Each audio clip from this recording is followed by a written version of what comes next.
அந்த ஃப்ரெண்ட்ஷிப்பை வந்து கடைசி வரைக்கும் மிஸ் பண்ணிடவே கூடாது. ஏன்னா எந்த விதமான ஒரு இதுவும் இல்லாமல் ஓப்பனாக நம்மளை பற்றி சொல்லுவாங்க. தப்புனா தப்பு, நல்லதுன்னா நல்லதுன்றதை வந்து ஓப்பனாக அந்த ஸ்கூல் ஃப்ரெண்ட்ஸ் தான் சொல்லுவாங்க. ஸோ அந்த ஃப்ரெண்ட்ஷிப்பை வந்து லாஸ்ட் வரைக்கும் இழந்துடவே கூடாது.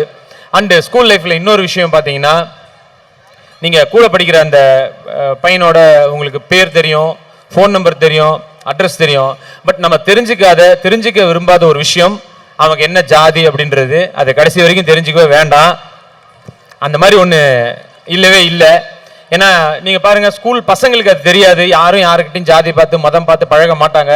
பட் இந்த இடத்துல பெற்றோர்கள் நம்ம யாரும் அந்த மாதிரி சொல்லிக் கொடுக்கக்கூடாது. ஏன்னா அவங்களுக்கு நல்ல விஷயமும் நம்ம தான் சொல்லிக் கொடுக்குறோம், நமக்கே தெரியாமல் கெட்ட விஷயங்களும் நம்ம தான் சொல்லிக் கொடுக்குறோம்.